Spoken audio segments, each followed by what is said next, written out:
Здравствуйте, дорогие друзья, коллеги.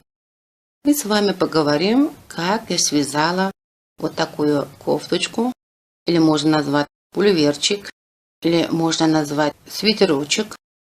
А я больше всего хотела назвать водолазочку и дала имя пчелка. Водолазочка связана с классическим регланом сверху и без единого шва. Как всегда, я начинаю вязать с горловины, потом оформляю регланные линии, когда нужно оформляем росток, и все у нас вяжется по кругу.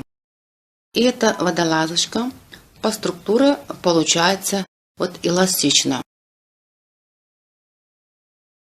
потому что я связала резинкой 1 на 1, чтобы водолазочка получилась прилегающая к телу ребенка.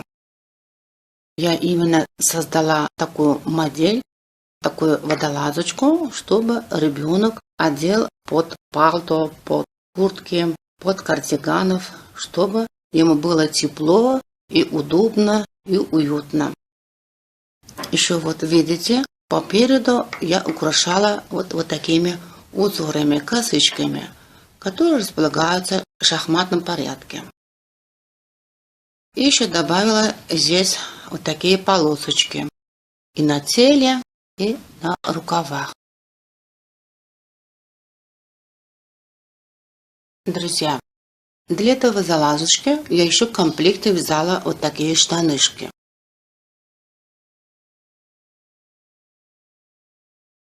Тоже связаны резинкой 1 на 1 и тоже получается эластичная.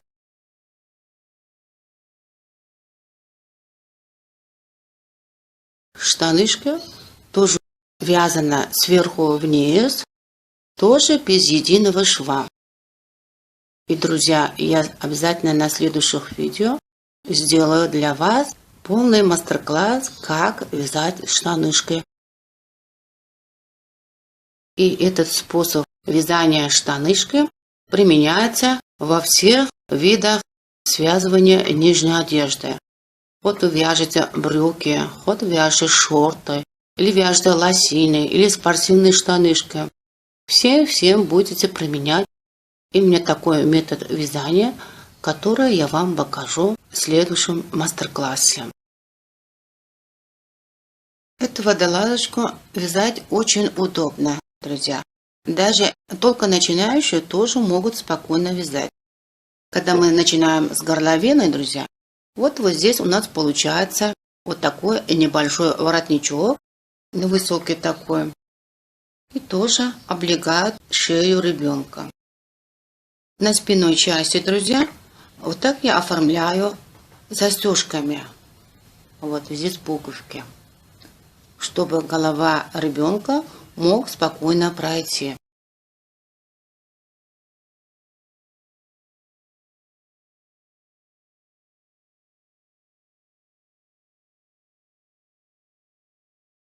Если этого не сделать и, соответственно, по размеру головы сделать горловину, тогда горловина получится слишком широковата. И облегающая не получится, будет широко, не прилегающая в области шеи ребенка. Поэтому обязательно для детей придется вот такой разрез или в области спинки, или в области переда. Некоторые делают даже в области плечевой линии кофточки. Ну, кому как больше нравится, так можете сделать. Даже вот этой засошкой можно сделать по переду.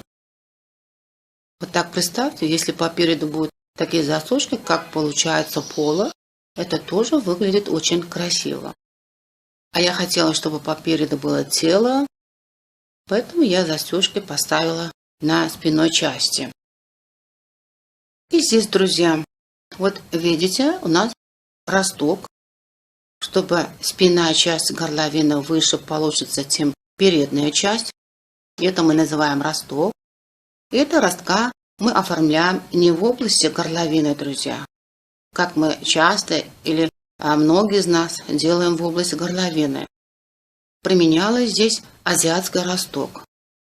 И многие из вас знают, что азиатский росток мы оформляем, когда вяжем спинной части до подреза. Оформляем регланные линии и доходим до подреза. И тогда мы отделяем петли спинки и поворотными рядами. И здесь добавляем несколько рядов. И здесь у нас получится азиатский росток. И спинная часть у нас получится выше, чем передняя часть. И вот здесь тоже видно вот наш азиатский росток. Здесь я добавила 8 рядов. Это было достаточно. И потом мы будем оформлять подрезы. И дальше у нас опять вязание пойдет по кругу. А когда мы оформляем рукава, друзья, здесь в области азиатского ростка поднимем 4 или 5 петель и добавим на петли рукава. И дальше тоже пойдут вязание по кругу. И, друзья, я вам сказала, что мы все полотно вяжем резинкой 1 на 1. И обязательно края полотна в рукаве и подоля закроем с иголкой. Обязательно с иголкой, друзья. Кто не знает, как закрыть края резинку 1 на 1 с иголкой, обязательно посмотрите видео. В интернете очень много. Даже на моем канале тоже есть. И обязательно научитесь, потренируйтесь. И обязательно у вас получится края эластично.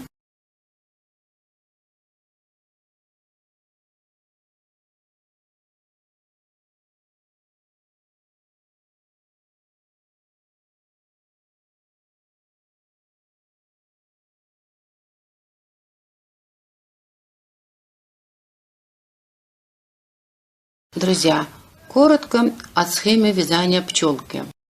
Для данной пряжи и для данной спицы у нас плотность вязания по ширине 2,5. Это у нас 2,5 петли в 1 сантиметре. И здесь мы определяем по размеру, сколько петли мы должны набирать для горловины.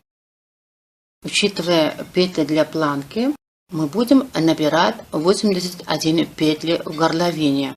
И для горловины мы вяжем 8 или 10 рядов с резинкой 1 на 1. А в области планочки мы будем по 4 петли провязать платочной вязкой. И здесь мы не забудем открыть петельки для пуговицы. И когда мы закончим горловину, друзья, мы будем разделять петли по частям кофточки. Это будет по 13 петель на правую половину спинку, на левую половинку спинки. Для рукава по 10 петель и для петель 23 петли. Для регланной линии по 3 петли. При оформлении регланной линии для нашего размера добавляется по 19 петель. И здесь на схеме показано, в подрезе мы добавляем по 10 петель. С этой стороны 10 петель и с правой стороны 10 петель. И после подреза у нас на теле кофточки всего будет 154 петли. А на рукаве, друзья, когда мы поднимаем петли, на месте азиатского ростка будет всего 66 петель. До манжета мы будем сокращать 12 петель, и в манжете у нас останется 54 петли.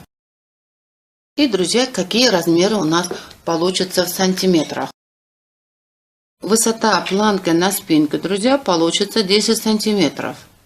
А длина регланной линии, начиная от горловины, включая подрез, 17 сантиметров. Длина рукава с начала горловины до конца манжета 40 сантиметров. Полуокружность в области плечи 13, в области манжета 9 сантиметров. Полуокружность груди 32 сантиметров. А рост водолазочки у нас 42 сантиметра. Теперь, друзья, как можно увеличить или уменьшить размер водолазочку? Размер области горловины, друзья, подойдет и для одногодиков до 4 лет. А дальше обязательно надо будет увеличить размер и в области шеи. Когда вы оформляете короче регланной линии, у вас размер получится меньше. Если хотите увеличить размер, значит вам придется просто удлинить регланные линии. И по регланной линии у вас добавляется здесь больше петель, и водолазка у вас получится большего размера.